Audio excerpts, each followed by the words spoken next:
सन pharma के नतीजे आ गए हैं। आप यहाँ पे देख पा रहे होंगे प्रॉफिट और रेवेन्यू दो इंपॉर्टेंट चीज़ें हैं।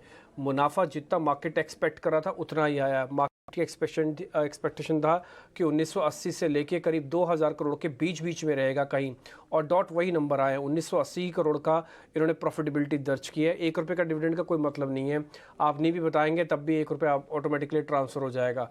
हाँ, दूसरी बात, इसके अगर आप आय चेक करेंगे ना तो आय के अंदर इंपॉर्टेंट चीज़ छुपी हुई है।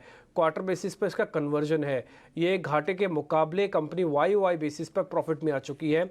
सन फार्मा वाई बेसिस पर तो लॉस टू प्रॉफिट है in the terms of I. और अगर आप वैसे देख रहे हैं तो कंपनी के अंदर अच्छे नंबर्स इस बार इन्होंने दर्ज किए हैं, इसलिए आप ये स्टीप फॉल राइज देख पा रहे हैं। जैसे जैसे कुछ और नंबर मेरे पास आएंगे तो मैं वो भी आपके सामने रखूंगा, लेकिन जो मेरे पास अच्छा मार्जिन्स के नंबर भी मेरे पास हैं इस समय। मार्जिन्स जो हैं वो करीब आए हैं इनके 25.6 और मार्केट एक्सपेक्ट करके बैठा था 25% का, तो मार्जिन्स भी एक्सपेक्टेड ही हैं, इसलिए शायद शेयर टूट नहीं रहा नीचे। प्रॉफिटेबिलिटी ठीक है कंपनी की, नेट प्रॉफिट कंपनी ने दर्ज किया है, और दूसरा इनके मार्जिन्स 25% के आसपास आए हैं। विजय जी, ये कंपनी ऑलरेडी वैसे भी वेट ही कर रही थी कि इसको क्वार्टरली नंबर्स का ट्रिगर मिल जाए। काफ़ी सारे लोग ये कहते हैं कि इनका यूएस का बिजनेस अब थोड़ा ठीक हो गया है क्योंकि इन्होंने लिटिगेशन वहाँ पे काफ़ी हद तक सेटल कर ली हैं। एक बार आप इस कंपनी को कैसे रेट करते हैं? नंबर्स की सारी चीज़ें हम आपके स्क्रीन पे लेके आ रहे हैं। 23 से 25.6 के मार्जिन है, इतना ही एक्सपेक्टेड था।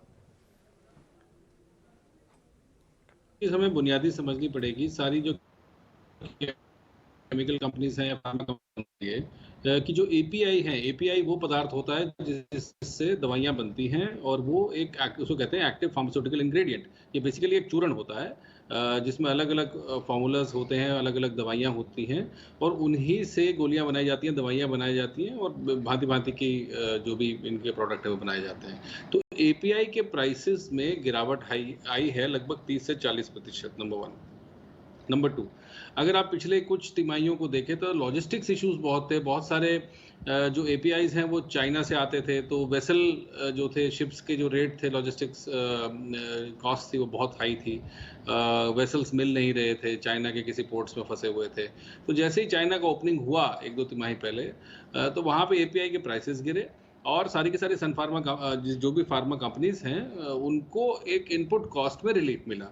तो मेरा ये मानना है कि पूरा फार्मा क्षेत्र ही इस बार मोटामोटी दिखाई दे रहे हैं, तो प्रॉफिटेबिलिटी में, EBITDA में, मार्जिन में, हर जगह पे इंप्रूवमेंट है, और ये इंप्रूवमेंट आने वाली तिमाहियों में बढ़ेगी।